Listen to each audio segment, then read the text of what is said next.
Welcome to Embedded Conversations, the podcast that explores what it takes to embed ideas, innovations, and partnerships inside the NHS. I'm Scott McKenzie, and I work with NHS leaders, commissioners, and life science companies to change patient pathways for the better. This podcast brings those ideas to life through shared stories from people inside the system who talk honestly about what works, what doesn't, and what it takes to embed change in the real world. If you're working in, around, or with the NHS, and you want to understand how change really happens, you're in the right place. For those that don't know me, I'm Scott McKenzie, and today I am delighted to be joined by someone with a wealth of frontline knowledge and experience, Andy Pow. Andy is a medical accountant with a deep experience in the financial and contractual side of general practice. He's got a really strong track record of navigating GP contracts, partnership pressures, PCN level decision making, and we've just been having a chat before we started about the development of integrated neighbourhood teams. So Andy brings a real insider's perspective on what really drives the behaviours in primary care. So my plan for this episode is to unpack some of the most pressing issues, how the GP contracts are structured, the real financial pressures on practices, why the engagement with medicines optimisation or industry-led projects often stalls.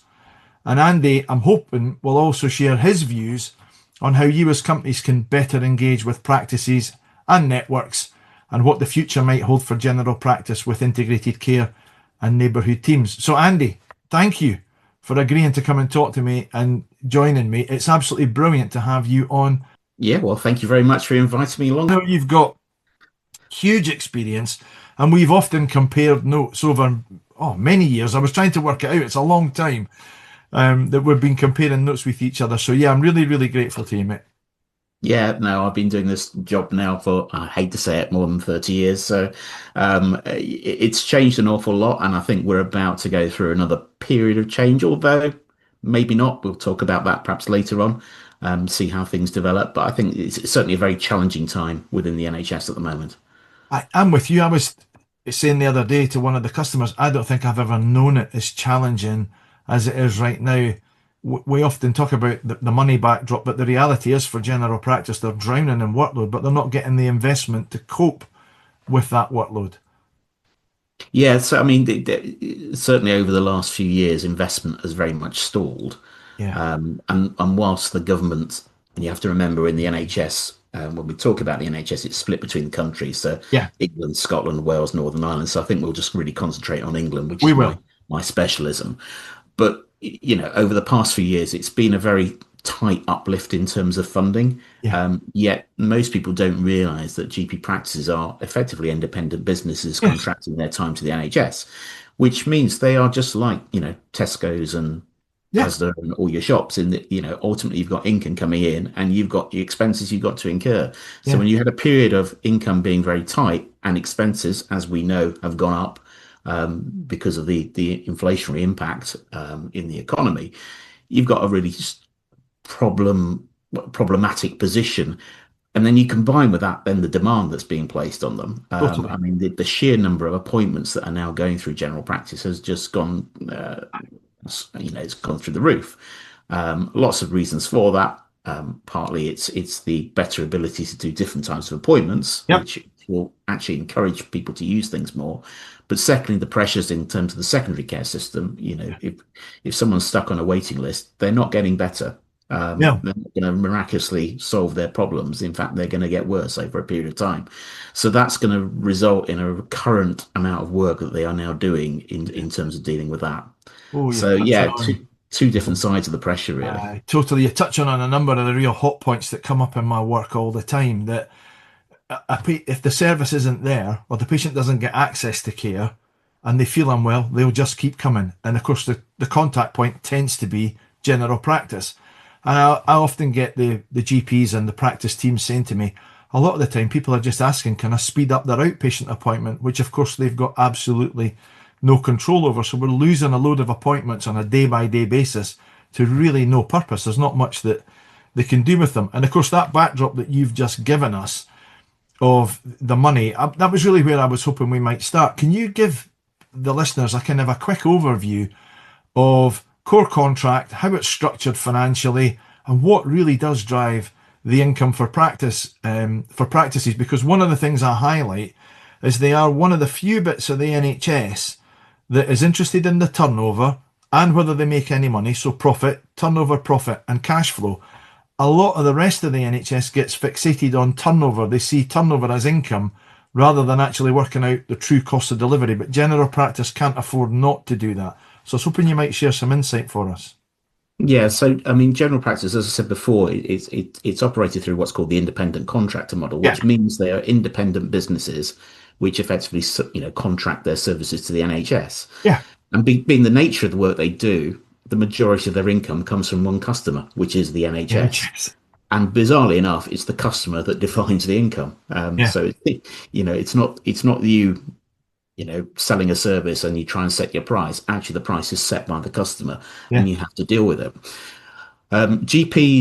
Most GPs still operate through a partnership model.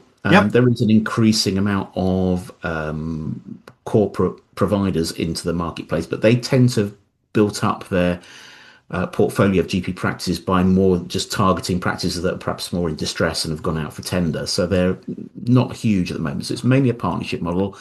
As I said, the income comes through a GP contract. There's three different types of the GP contract, but yep, actually, for all intents and purposes, they are all the same.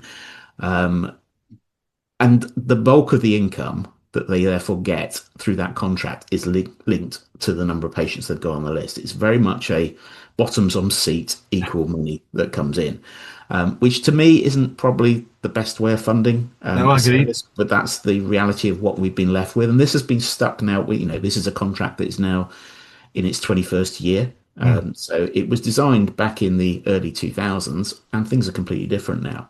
So the majority of income comes through what is called the global sum. Yep, And the global sum is basically paid to a practice on a monthly basis based on what's called a weighted list size. So they take the actual patients on the list and apply a number of different weightings. The biggest example, age, sex. So if you've got older patients on your list yep, compared with average, you will get a slightly higher weighting. But that funding is £123 per patient per year on average. And you put that into the context of, what you're paying your vet for yeah, your cat's insurance, what you pay Sky for your TV package. It is a small amount of income, and essentially it is an all-you-eat buffet. A that's it. patient can come as many times as they want. Yeah, yeah, On top of that, there are other income streams. There is a small income stream that goes called the Quality and Outcomes Framework, which yep, is designed around doing certain things for your patients. So that is meant to be around quality and actually ensuring patients are getting the right treatment in some of the clinical domains. Practices also can do further services under what's called enhanced services, yeah, and these are either nationally set, which are diminishing really. Really, the national ones are yeah, now limited to vaccinations yeah, and immunizations, and we'll touch perhaps on PCNs later. But locally, it's really important. Local yes, areas will now commission their practices to do local enhanced services. And then there's a whole heap of other income that some comes through training. So when they train doctors, they get a training grant, but it's not huge. They get reimbursed for their property or some of yep, their property expenses, but that's really yeah, limited to the rent and rates. All the other property expenses are, heat and light, cleaning, etc., are a cost of the practice. In terms of drugs expenditure, the majority of practices aren't dispensing practices. no, You do have dispensing practices in yep, rural areas, but there's a small cohort of what's called self-administered drugs. The good examples, the flu vaccine, yes, practices will buy that in and will get reimbursed by the NHS for that, but they are not dealing with the overall drugs budget of the practice, and that's a really important point to make over. It's not that they get a massive budget to deal with the drugs of the yeah, patient list. That's not going through the practice at all. Um, they can also do private work, yep, so report fees and maybe some research, but really, actually, the majority of practices, 99% of the income will come via this NHS contract, yeah, out of which they then have to pay all the expenses. So, the bulk of the expenses are staff costs by far. So all the staff are employed by the practice. Second biggest cost tends to be premises, but you've got all your admin costs yeah, as well. So just yeah, like business. The peculiarity, and there are many peculiarities with general practice, then comes in terms of primary care networks, which many of your listeners will be aware of. But primary care networks are a sort of weird thing in that they are commissioned through the individual GP contract. Yeah. Yeah. So Yeah. it's commissioned at practice level, but actually the practice has no overall control of that funding. And Yes. effectively, it's a group of practices coming together with a bulk of funding, which they have to go and use in certain ways. So that dynamic has caused, I think, some issues around where things have worked. And Yeah. perhaps when we talk about the future, I'm not sure. I'm not convinced that commissioners really understand the dynamics that already No, existed. it's a great point that you make, because I think one of the things that I pick up is, in fact, let's turn it into a question for you. How much do you think things like local incentive schemes, local enhanced services, and the PCN money actually affect decision making at practice level? How big an impact do you think that has?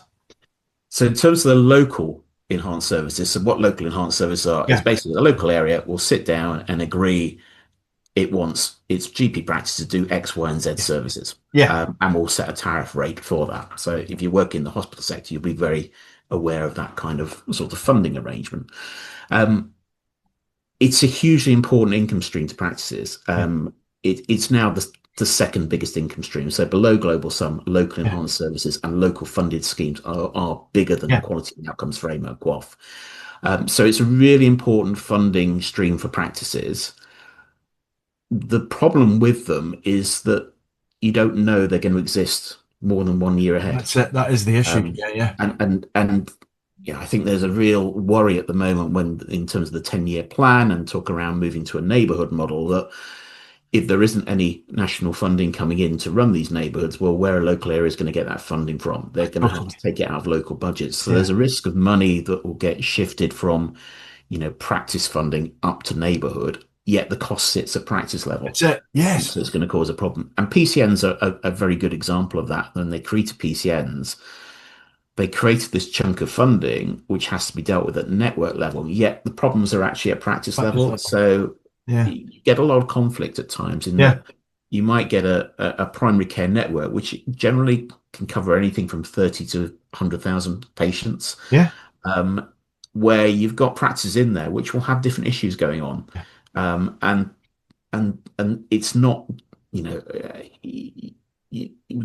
what each practice needs out of that PCN in terms of its staffing structure that comes through that route will be different, and it just creates conflict. Yeah. Yeah. So it is local funding is huge, and the importance of local funding is essential to practices. I mean, we had a meeting with NHS. I'm a part of a trade organisation called AISMA, the Association of Yes. Independent Specialist Medical Accountants, and we meet with the likes of the NHS England, and the BMA on a regular basis.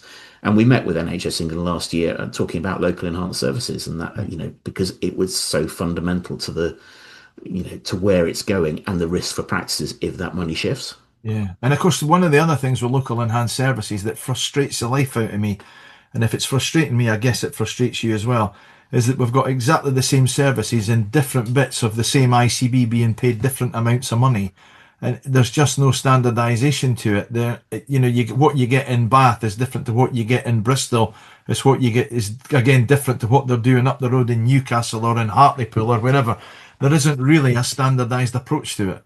No, there isn't, and there is a massive variation in terms of overall funding. Yeah. But if we had a situation where, say, for example, on average, a local area had to provide £20 a patient funding over what services it agreed, I could Yeah. agree, I could probably see that, because actually the idea of a local area deciding actually what its priorities are is Yeah. really quite That's important good. in Yes. delivering healthcare. Yeah. The problem is we don't have that. We have some areas doing maybe £5, £6 a patient, and other areas maybe £30, £40 a patient. It's a Totally. vast difference. Yeah. And that just changes what you can do as a practice. It changes what you can do potentially as a PCN. And then people then tend to look at areas and go, well, they're doing all this great stuff. It's great what they're doing. Well, great, but they're doing it because they're getting the funding. That's it. It's exactly that. And Yeah. the other areas that aren't doing it aren't getting the funding. So it's the biggest variation you get within GP practice funding is the Completely. enhanced services. Yeah, completely. Do you think that leads to a misconception in the wider system about how financially motivated the GPs are?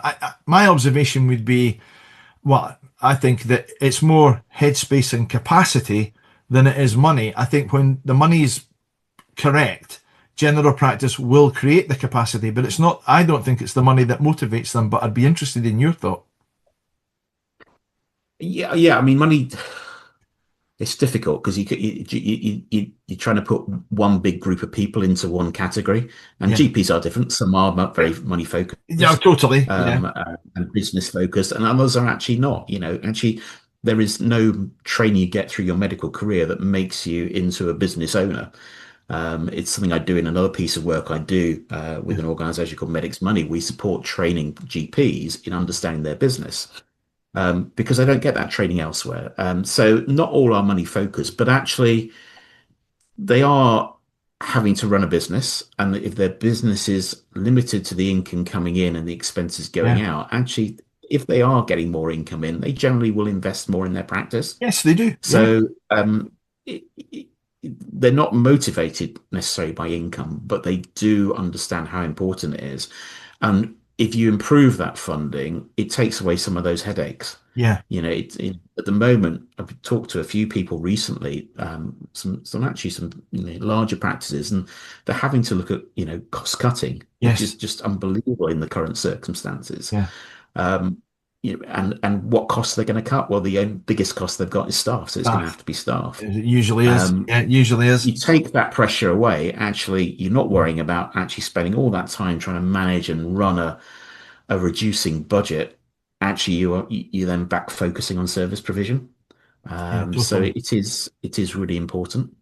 With my audience in mind, the pharma, med tech, and device company guys, one of the things I wanted you to explain is that are the GPs rewarded in any meaningful way if they release savings? So if we make a big saving in the prescribing budget, is there an incentive for them doing that? Or is that fundamentally just not available? It's a kind of part that could work, but there's no real incentive for the practices. Because a lot of the projects that the industry guys will turn up with will save, there'll be savings attached to them. Who Yeah, benefits from that? it's a really good question. I think that's really, in the context of where the NHS is at the moment, it's really important for anyone operating that space to actually know who you're talking to and who Yeah, actually controls the purse strings. Going back, well, I don't know how many years, you'll probably know better than me. We used to have, prescribing incentive schemes yeah, at we did. practice, Yeah, yeah, where, essentially you save money in terms of the overall drug budget. Some of that flow back to practices to be yep, able to invest in their practices. yeah. I've not seen that for many a year now. I'd say Um, over 10 years. Over yeah. 10 years. Yeah, So generally, it is, ICBs will try and push down and will try and set, drugs expenditure control that practices have to try and perform to. But there's no actual financial benefit that flows down to practices if they do that. So you are reliant on the practices just playing ball with the ICB. So again, from your listener viewpoint, actually talking to practices about it isn't really going to yeah, particularly result in any particular benefit because yeah, practices will be interested, but they can't do anything about it. They're not going to see the benefit for it.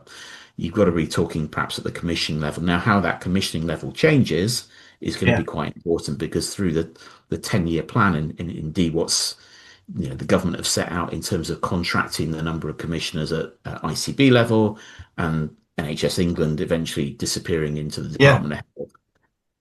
That's going to change who's going to be making the decisions. So there may be more local decisions, but it'll be perhaps maybe at other, the I guess almost similar to the old CCG sort of yeah, population sizes, yeah, but actually not at practice level. Now, when it comes to IT, slightly different scenario. With IT, the main clinical systems tend to be, again, it doesn't actually flow through the practice. yeah, The cost of that is picked up at commissioning level. yeah, Yet other bits of the IT system where, maybe you are looking at, some scribe software or yeah, some software around registration yep, management. then that tends to be done either at practice or PCN level. But you can have it at commissioning level. So you can have it actually at three different levels. Yeah. And again, what you said about different areas being different, that's exactly the problem. What Yeah. happens in Newcastle will be completely different to what happens in Bristol, Bath. So, which isn't pretty helpful if you're running a business trying to Yeah. sell into the NHS, that you've got to find out every time who actually I need to be talking to. Yeah. So essentially, yeah, the control of that expenditure isn't really, and the benefit of making savings isn't really at practice level, unfortunately. Yeah. I mean, it is an area I do little bits of work with where we might propose to a commissioner, there's an opportunity for a saving here. You could have 50% of that saving in return for 50% of it coming back to the networks, the federation, the whatever that's actually going to deliver the work. And I'm often amazed that just doesn't land. It just gets, either ignored or completely rejected. I do find that frustrating because yeah, I'd rather have 50% of something as 100% of nothing, but we are up against it. Yeah, yeah. Um, Yeah, go do you think so? Looking at where we are, we've looked at the kind of the contracting models, the how the money flows, and such like. Do you think we're actually at a point now where we're heading towards a new funding model for general practice? And if we are, how quickly might that happen? And what would you, if you were negotiating it, what would you like to see? So I'm going to be a bit like a politician here and say yes Go on. and no. So yes, we are heading towards a new funding model Okay. because the government have committed to a renegotiation of the Yeah. GP contract within the current Parliament term, and I believe those initial discussions, are going to set off in the autumn of this year. Okay. So there will be some movement on that. We have the 10-year plan that's come in, which has Yeah. created two new entities, a single neighbourhood provider and a multi-neighbourhood provider. Yep. Useful that we've kept the three-letter NHS acronyms there, so that people like me that just use the three letters can carry on coping with it. But Yeah. single neighbourhoods, 50,000 population, multi-neighbourhoods around about 250,000. That's going to be interesting how they fit that around communities, Oh, but totally. I suspect it'll be fairly fluid. So we're going to see stuff going through neighbourhood, Hmm. but the difficulty is how that then interacts with primary care networks who have kindly sat at that smaller neighbourhood model. We're going to see a new GP contract model being proposed. The other thing the government have mentioned is they want to change the weighting factors in the Yes. global sum, particularly to take account of more deprivation Yeah. issues, and quite rightly so, because actually Yep. deprivation is never dealt with properly through the global sum. Yeah. So it's interesting that how they're going to fund that bit. They're going to fund it by taking away money from ICBs, particularly in deprived areas. So it's kind of like robbing Peter to pay Paul. People. Yeah. Yeah. Yeah. So we shall see what's going on there. So yeah, we're going to get a new model appear. The no, though, comes in by the view that actually there isn't a lot of money in the NHS at the moment. It's the biggest You know, issue. the, Yeah. the, the settlement for the NHS has now been agreed for the rest of the parliamentary term. It's Yeah. at a lower level than it's ever been in terms of real Yeah. growth. Um, in most areas, certainly in the secondary care sector, they're still operating in deficit. So they've got to bring that deficit down to zero and generate some spare capacity to actually fund the community side. So I'm struggling, and as we've had discussions, I'm struggling to see where the money's going to come from to Yeah, fund this. it's been And it's been and to my get life. any Yeah. sizable change, yeah, to get any sizable change, you're going to have to dual run things. That's it. You That's the point can't I keep just making. Yeah. shift, say, right, hospital, you're going to shrink because community is going up. Actually, community's got to go up first to actually create the capacity for the hospital to shrink, which means Totally. double running costs. Yeah. And it's just Um, not factored and there in isn't. anywhere. No, no. So I think, yeah, that's yes, something will happen, but no, I'm not convinced it's going to be as wholesale as perhaps the government have made out in the 10-year Right. plan. I was going to make that my last question, but you've actually given me an extra thought. I'm good now that I've got you. I'm going to keep you for a minute more. Um, so with that in mind, we're going to see something. I'm with you. We are going to see some sort of new contracting round. How do you see the role of general practice evolving in that new wider integrated care system, neighbourhoods. And do you see a time coming, again, keeping in mind the listeners, where value-based contracting or outcomes-based commissioning might be the route forward with general practice? So rather than like we had with QOF, it's all input driven. We do all the inputs, but nobody really seems to be measuring the outcome. Do you see that change coming where we might be more outcome focused rather than input focused? I promise you that's my last question for you. Yeah. So I think this is where the level is quite important. Yeah. At practice level, the problem we've had is when we've had these sort of reward-based systems, you do this, you will get paid that. Yep. Generally, you get paid in arrears. Yes. For that. Whereas actually the way general practice is set up, its cost base is fairly fixed. The majority of it's staffing, the majority of the rest is premises. It's going to be pretty similar month in, month out. Yeah. So you've got a regular cost going, and we've had a regular income. So whilst things like the global sum are regular, QOF you used to get 30% paid like 3 months after the year end. Yeah. It's dropped to 20%. But other rewards as well through the PCN route get paid once you've the year's completed. It's quite difficult to run a business. You went to Tesco's and told them, sorry, Mr. Tesco's, actually, your patients are only your customers are only going to pay you 80% of the grocery bill now. And as long as they're happy with it, they'll get 20% down the line. They're going to say we can't run our business that way. They would go bust. And at practice level, it's really difficult to do that. Yeah. I think when we move to the neighbourhood levels, and perhaps maybe I'm probably talking maybe the multi-neighbourhood provider, which is that big 250,000, that has to be designed around trying to get outcomes changed. Yeah. So I think there has to be definitely some kind of reward and incentive in that system to be able to do that. Yeah. But again, I do worry.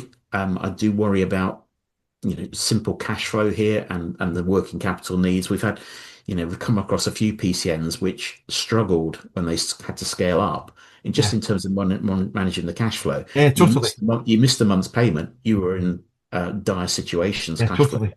Yeah. A hospital trust will probably get away with it because it's just a big budget, but actually these are all independent organizations. Yeah. So there's a big risk on that. And anyone who's listening, looking at going down this route, to me, I would just say working capital. Make sure you understand your working capital needs as you grow these neighborhoods, because if you don't, it's going to fail. So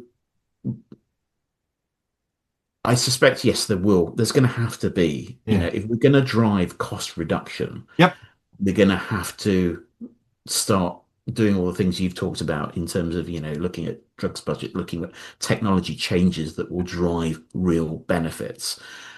In terms of overall cost, and hopefully clinical care as well. It's not just all cost, but we're focused on cost. Yeah, it's a great point. So it is a great point, because I think that one of the things that we've never really done is what I call measurable value.